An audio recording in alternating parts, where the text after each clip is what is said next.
It's the end of January. There's 1 month left in the season.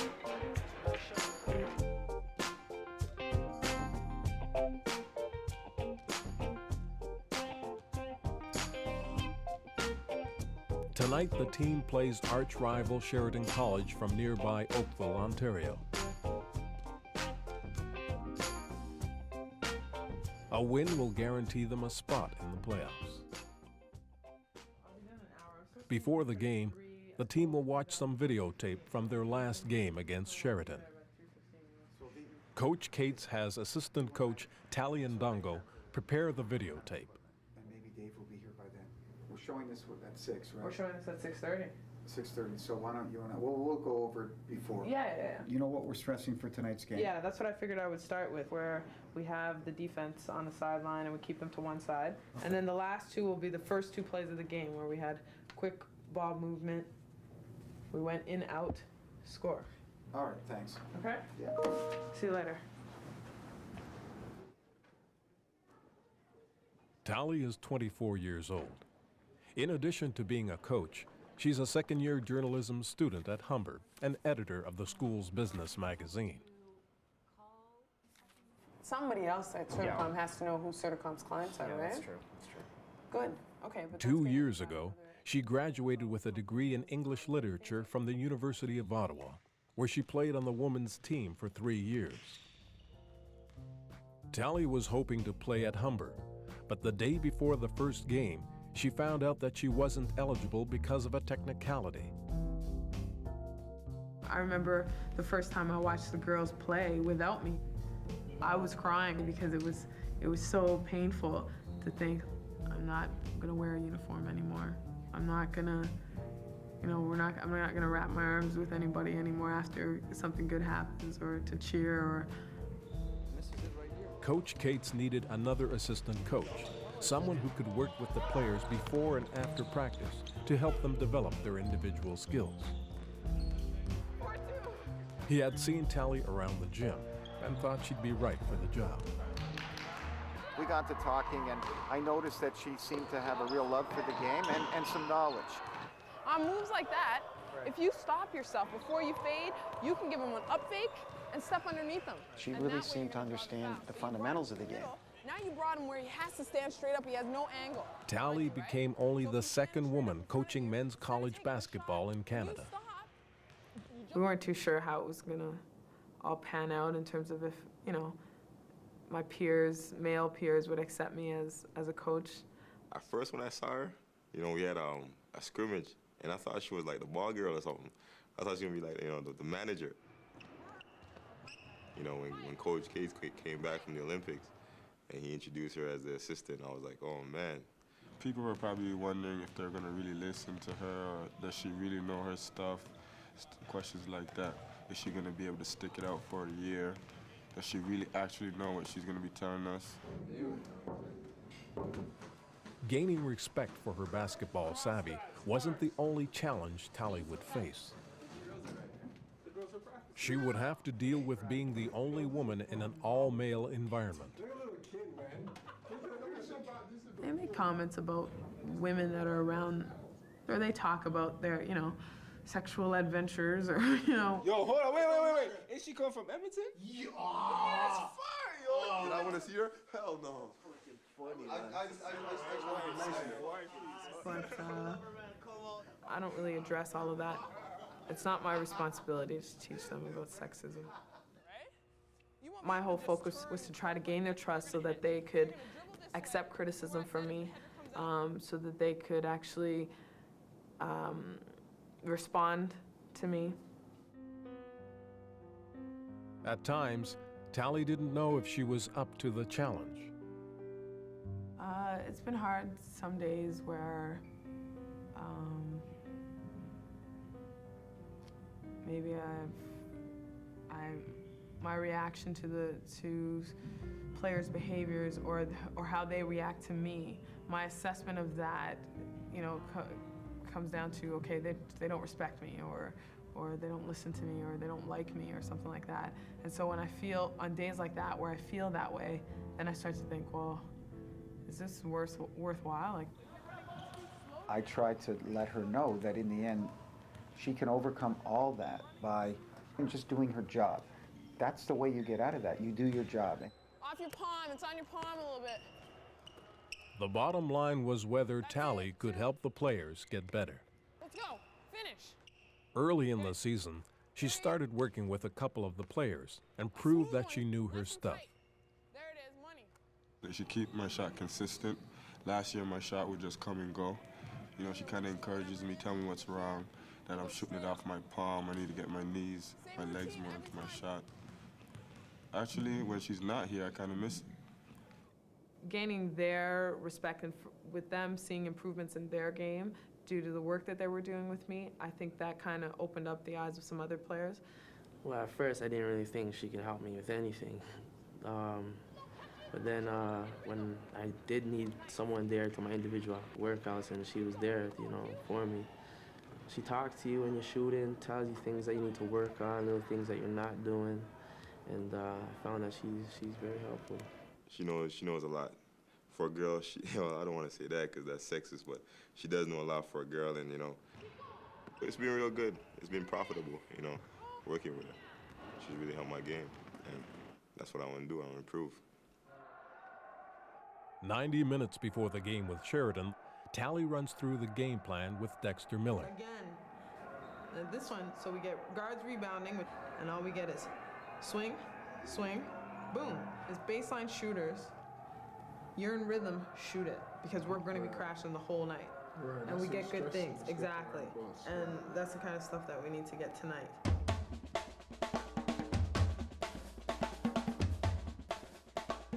The game against Sheridan is coming up. Time for the Hawks to get serious.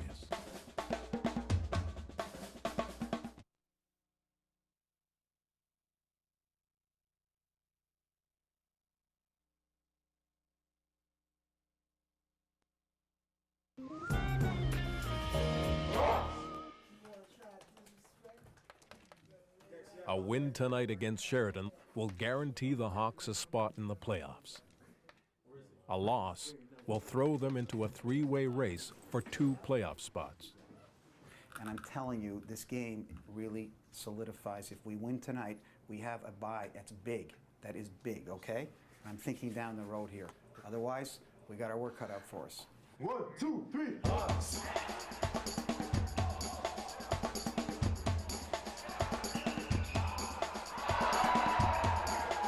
Humber embarrassed Sheridan the last time the 2 teams played, winning by 35 points. Sheridan serves notice early that it's not about to let that happen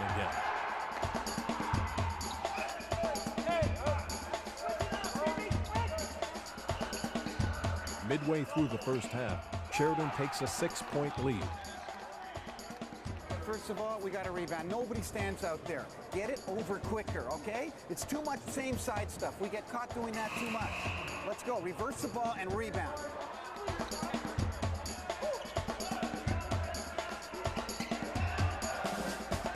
Humber charges back and goes on a run. Slide. With 5 minutes left in the first half, Junior Brown hits a 3-point shot to put Humber into the lead.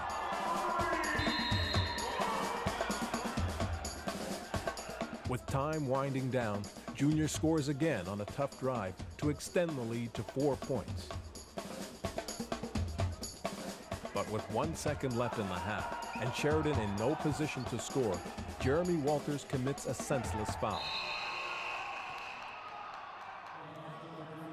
That is unbelievable. The foul gives Sheridan 2 free throws after time has expired. Jesus! Sheridan sinks both shots, cutting Humber's lead to 2. The coach is furious at Jeremy. Why would you give him the opportunity to make the call? Why? Look at the score. Look at the score. There's 1 second left in the half. Why give him that chance? In a close game like this, the team can't afford to give any points away. That could be the 2 points that cost us the game. I don't know. how does a guy in his third year not see? I mean, we're seeing this clock tick off. I mean, what's he thinking? The coaches know it doesn't take much for momentum to shift. Sheridan seizes the opportunity. They score the first 2 hoops of the second half and jump into the lead. Kingsley! Coach Cates calls on backup point guard Kingsley Hudson.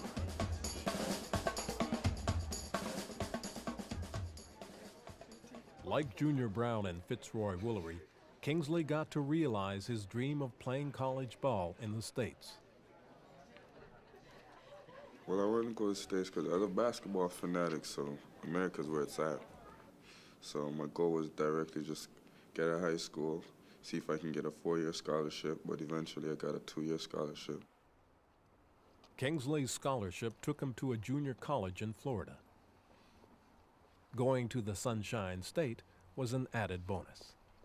Coming from Canada, and then you have a chance to be in the summer for all year, for 2 years. So I said, hey, let me give it a try. Go see Disney World, see Mickey. The fact that he had achieved his goal didn't hit Kingsley until he arrived in Florida. While I was unpacking, I just kind of stopped and took a moment to myself and realized that I actually did it. Unlike Junior and Fitz, Kingsley's experience in the U.S. was a positive one, both in the classroom and on the court. After his first year in Florida, Kingsley came back to Toronto for the summer. That's when he met Sherry. I was in my friend's store, and where was I? Kingsley was in the basement of the store. Yeah. And I came up, and then he came in. She tried to play hard to get, and then eventually she gave me a phone number. And then it was from there we just started clicking. It's kind of nice from there. At the end of the summer, Kingsley returned to Florida for his final year. They only saw each other at Christmas and at March break. They spent a lot of time talking on the telephone. It was expensive. Let's just put it that way. Expensive. Things continued to go well for Kingsley. He was thrilled when his play attracted the attention of some Division I schools, where basketball is played at a higher level. But then, he got another call from Sherry, telling him she was pregnant.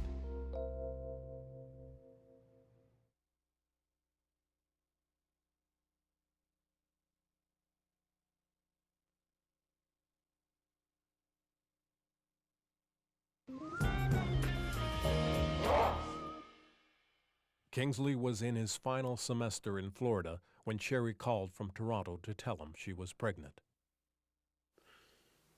Oh God, what did I say to you? I was like, Kingsley, I think I'm pregnant. That's when I thought I was pregnant, actually. Yeah. I was excited. Yeah, you were. I was really excited. I started feeling very proud. My mom was the first person I told, actually. And she thought I was joking at first. She didn't even believe me until I had to say, Mom, I'm really serious. And then she gave me a talk. She's kind of disappointed that it happened so early stage of my life. But she says, like, it's here now. You got to take care of your responsibilities. Kingsley abandoned his plans to continue his basketball career in the States. After graduating from his Florida college, he returned to Toronto to continue his education at Humber and to be with Sherry. Well, it wasn't really a hard decision. I did something, so I gotta come back and take care of my own responsibilities. I can't just wander off and act like nothing happened, so.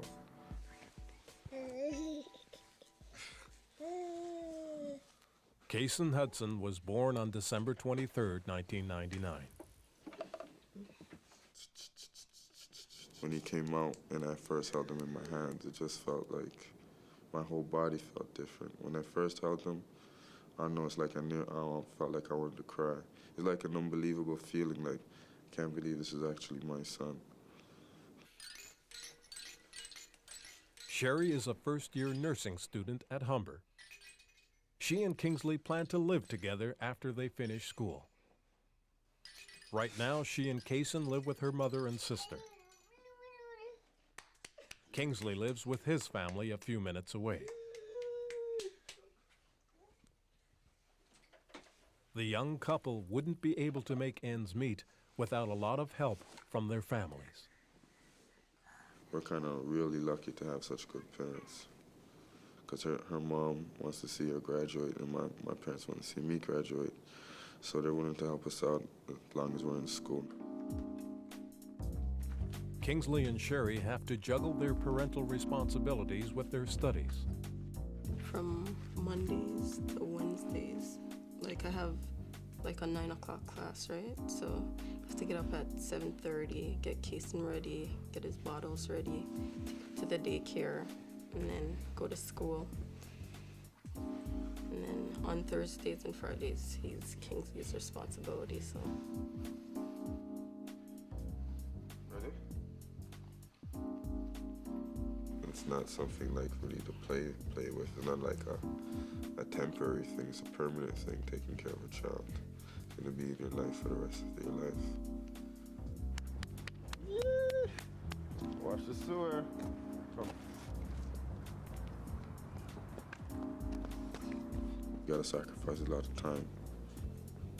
Gotta be around him for his first step, you know, his first word. You gotta play with them too. They need a lot of attention too, so. Give me a kiss. He is a good father. A lot of guys would have, like, you know, they want to go play ball all the time, but takes time away from his friends to come play with Kaysen. Show everybody you can duck. The fact that I'm just like 2 minutes away from school, when I get my breaks off of school, I just come over and see him. Me and him will hang out until I have to go to practice. Then after practice, I'll be back over here. Sometimes Kingsley wonders what life would be like without Kaysen. I'd probably be still in Florida, like Division I school or something. I think about that sometimes at home in my room. But then again, I think about all the times he made me laugh and how proud he's made me and how happy I am now, so.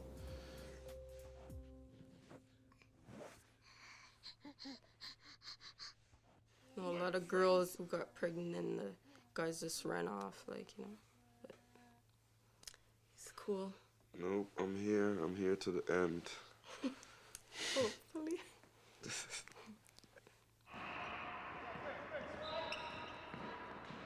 This is Kingsley's last year of college ball. He was a starter in Florida, but at Humber he's had to accept a backup role, playing behind Junior Brown, one of the team's best players. Unlike a lot of players, he understands that the team comes first. I accept the role that I'm not being a starter. I understand that. It's like a puzzle. If I can put my piece in, I can help this team win a championship. Then I've done my job. I'm often used as a reference for players. If somebody were to call on Kingsley's behalf, I would really go to bat for the kid because he really displays the work ethic. He comes to practice, works hard, he achieves well in the classroom. His marks are never in jeopardy. That, to me, is a guy who understands his role, has his other priorities in life more or less straight. And I admire him for that. It really has nothing to do with his basketball ability. Go, JB, go with him, Dick!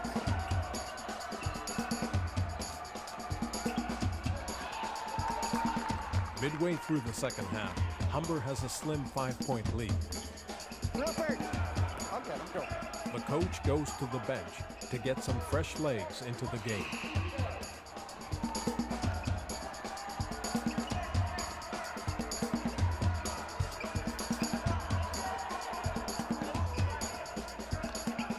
The bench does the job.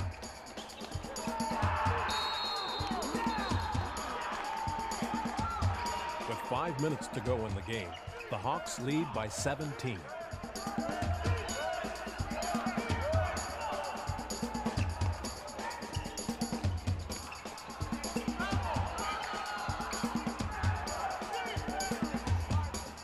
The coach gives his reserves a breather and puts his starters back in.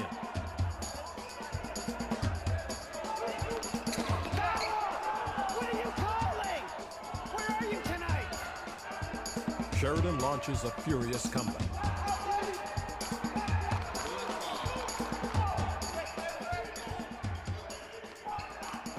They score 10 straight points to narrow the gap to 7.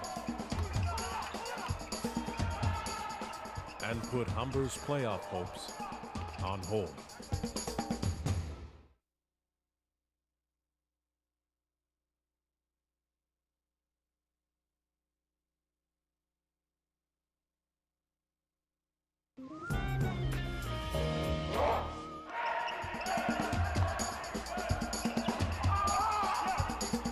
Sheridan has cut Humber's lead to 7 and put themselves right back into the game.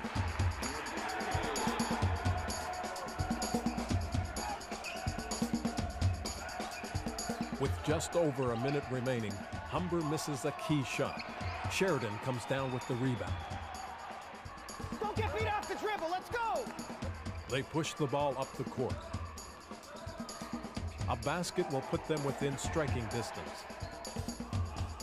Humber rebounds the Sheridan miss. One more Humber basket will put the game out of reach. Junior Brown delivers the knockout punch. Humber wins by 8. It's a hell of a win. They played well, man. The victory assures Humber a spot in the playoffs, where they're likely to cross paths with Sheridan again. Tell you what, I mean, that was as good as I've seen the team play. The bench was unbelievable. What this means is that that's going to happen. If the bench gets stretches of minutes, like I think it was 8, you guys have to come back in because you're in such great shape. Look, I mean, look at Junior, look at that. Oh, yo! Too much players, man. I mean, look who we're bringing in to close the game. Tonight, the team will enjoy the victory. Tomorrow, they'll get back to work as they continue their quest for the national championship.